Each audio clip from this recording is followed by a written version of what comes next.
This was not part of my life plan, that's for certain. Ironically enough, similar to Dr. Panesi losing her job over a violation of what she held to be her ethics, I'm about to lose mine, and my primary responsibility for the last 8 years was supporting protection of our Prime Minister.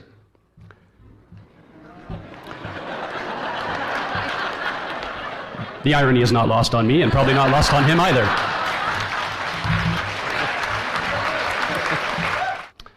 And as a Mountie, I always felt it was very important that I know what my legal authorities are, and that police officers should know exactly what authority they have to do what they do.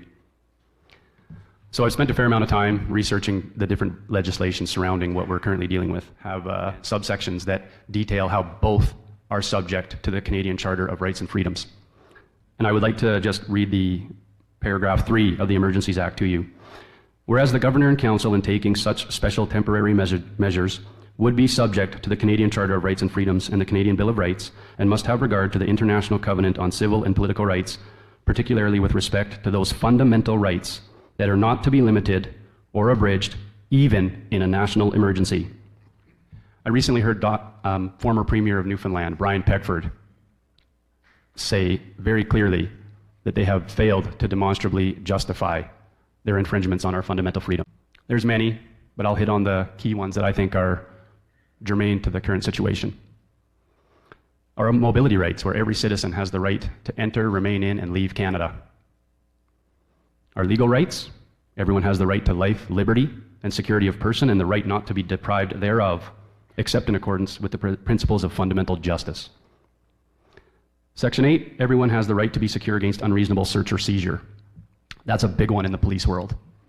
And when I read that, I can't help but think of people who are not even law enforcement demanding your private medical information at the door of a hockey rink. What legal authority do they have to demand that information from you?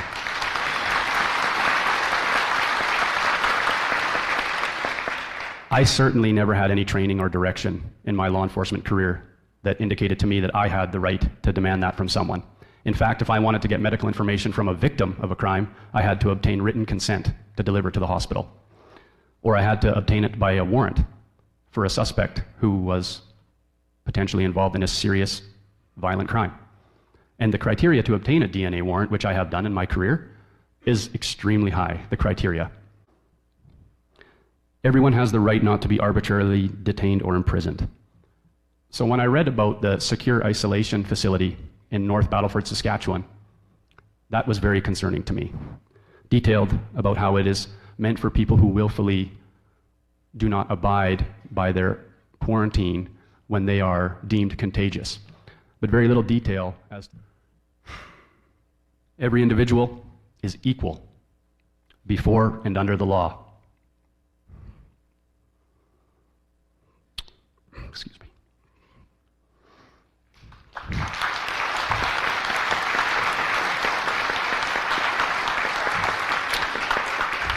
And has the right to equal protection and equal benefit of the law without discrimination.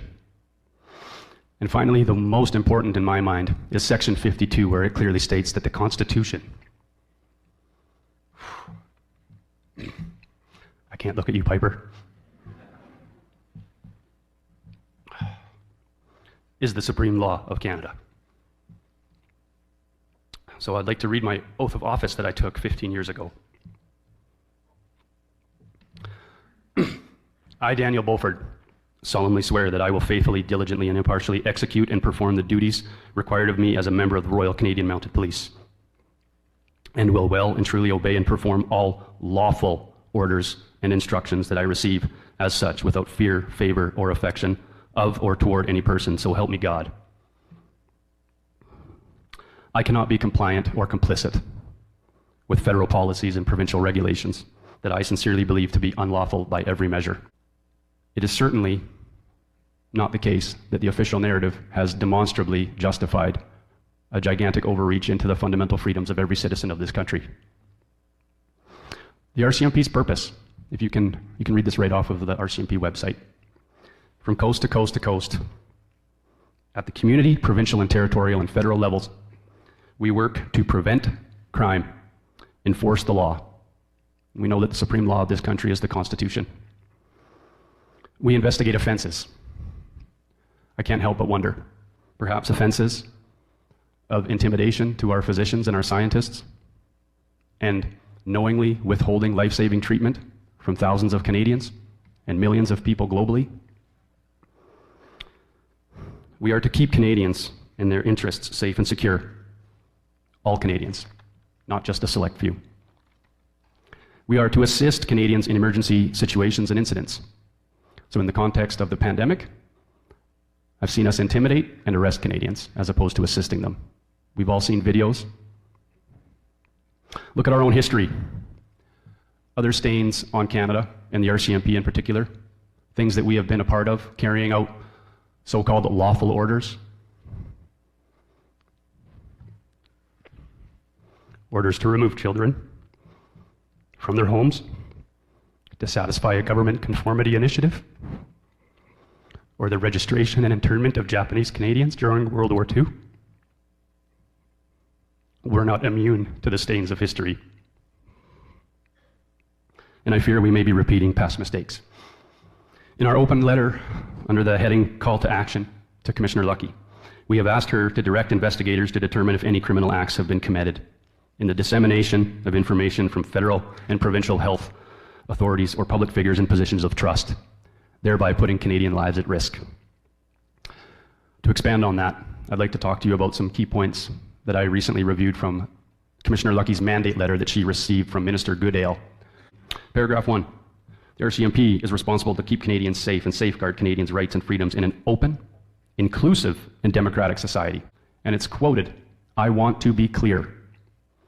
The Government of Canada recognizes and respects police independence of the RCMP in exercise of police powers in criminal investigations."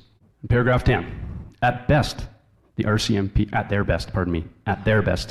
RCMP embodies what Canada and Canadians aspire to be: upstanding, loyal, and committed to the pursuit of justice. How can we pursue justice without fully understanding both sides of this argument, with a complete censorship and suppression of one side of this argument? On loyalty, I would say this: we must not confuse dissent with disloyalty. We must remember always that accusation is not proof, and that conviction depends upon evidence and due process of law. We will not walk in fear one of another. We will not be driven by fear into an age of unreason. If we dig deep in our history and doctrine and remember that we are not descended from fearful people, not from people who feared to write, speak, associate, and defend causes that were for the moment unpopular. That's Edward R. Murrow. I feel that we have detracted so far from the values and culture that form the core identity of what it means to be a Canadian. That belief in ourselves that we are a humble, welcoming, fair, and compassionate people. When I reflect on these past months, I even recognize that same failure in myself. We are divided, with both sides angry and fearful of each other, and how much worse this will get. Our language has been used to divide Canada into an us versus them mindset, the responsible versus the irresponsible, the anti-vaxxers versus the sheep. We cannot continue to allow this decline toward a further divided, increasingly authoritarian state. We need to communicate honestly and courageously to make our perspective heard so that others may be given the opportunity to understand. If others have not sought out both sides of the argument, it's no wonder they think and believe what they do. It is time to be strong in mind and body and in character. It will require sacrifice and preparation. The sacrifice will be of the comfort and the security that can be found in remaining silent. It's difficult to have discussions with people who disagree on such a contentious issue, but that's a good place to start. Courage takes practice. If you're actively exercising peaceful noncompliance, go with a group if possible. There is strength in numbers. It will be hard and awkward and very uncomfortable at times. However, if we continue to allow this unchecked by our silence and compliance, then the failure to effect change is on our shoulders.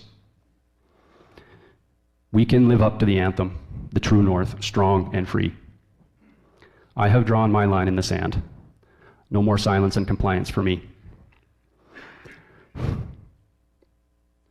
Life will not be the normal of before. Relationships and careers will be sacrificed, but we will learn who we can rely on.